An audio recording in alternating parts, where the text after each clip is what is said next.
Gaano ka ginagabayan ng social media kahit hindi mo alam? Akala mo ikaw ang pumipili kung anong gusto mong panoorin. Pero sa totoo lang, pinipili ka ng sistema bago ka pa mag-scroll.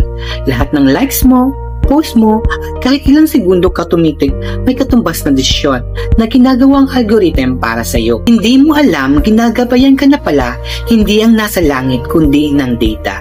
Na-experience mo na bang biglang lumabas sa feed mo yung bagay na pinag-uusapan mo lang?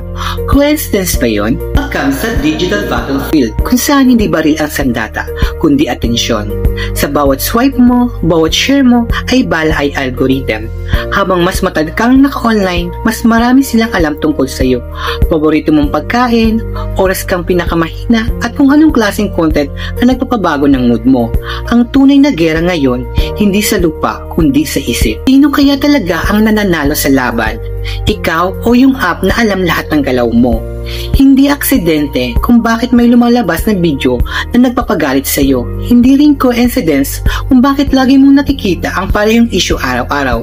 Ginawa yan para manatili ka, magalit at mag-comment. Dahil sa bawat click mo, may katumbas na pera ang emosyon mo. Ginawang business model, na-realize mo bang kahit galit ka, sila pa rin ang panalo? Dahil kahit hate mo, may value. Sinasabi nilang may freedom ka sa online, pero binibigyan ka lang nila ng illusion of choice. Ang algorithm ay pumipili kung sino ang makikita mo, anong thought ang paniniwalaan mo at anong emosyon ang usbong sa loob mo. Ang mga platform parang religion na rin, at ang mga algorithm parang pari na nagdidikta kung ano ang tama at mali.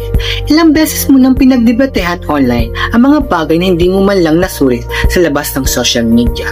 Ang tunay na kalayaan ngayon hindi sa labas, nasa loob ng utak mo. Kapag alam mong may humahawak sa attention mo, yun ang unang hakbang para bawiin ito. Kasi tandaan mo, kung libreng isang app, ibig sabihin ikaw ang produkto. Ang tanong, gaano karami sa buhay mo ang algorithm ang pumili? Kaya mo bang pumili ng totoo o pinili ka lang ng sistema?